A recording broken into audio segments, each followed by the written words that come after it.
my grandmother had cancer. And make a long story short, I remember me and her were best friends. I mean, best friends.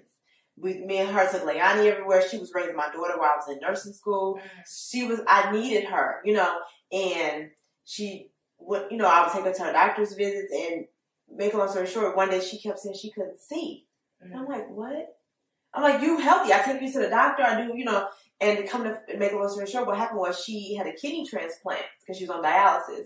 She had a kidney transplant, and the old kidney had a tumor on it, and the tumor broke off, and it lodged behind her left eye.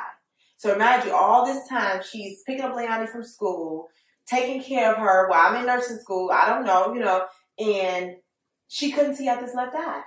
But yet she's driving my baby around, driving herself around because it killed, you know, hurt herself. And it happened in January 2013 when we realized all this was going on. We rushed to the University of Chicago. Me and her in the room together. They're like, oh, she has stage 4 cancer. I'm like, huh? You know, I'm 25 years old, and I'm like, what?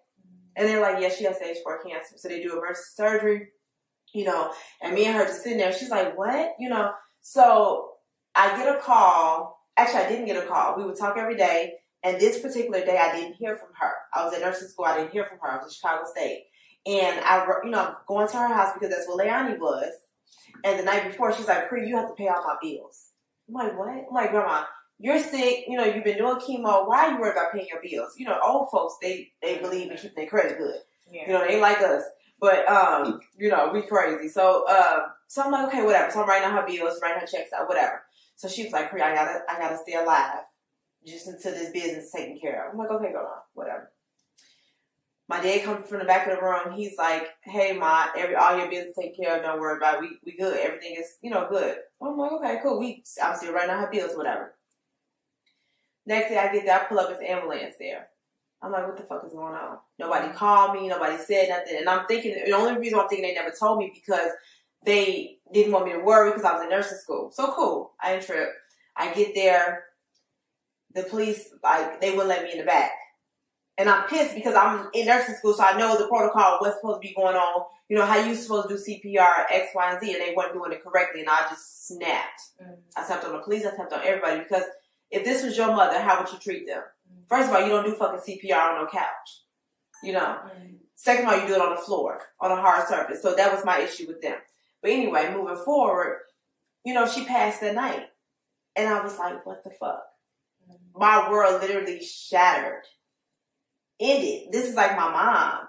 And I'm like trying not to get teary-eyed, but it's like my mom. And we go to the hospital, you know, whatever she did, she's pronounced dead, things like that.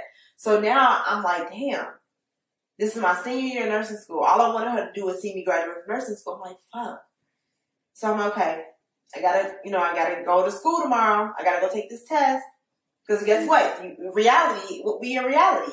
You can't, if I don't take this test, this is my senior year, if I don't take this test, I get 2 chances to take it. So if I don't go tomorrow, I only got 1 chance to take it. And if I don't pass, that's it. I got to start over nursing school. So I'm like, fuck. So I'm crying. I'm calling my teacher. She's like, Cree, I'm sorry, but, you know, you can come and try to take it. You know, I'm sorry that you lost your grandmother, and I feel for you, but, you know the rules. So now I'm hit with reality.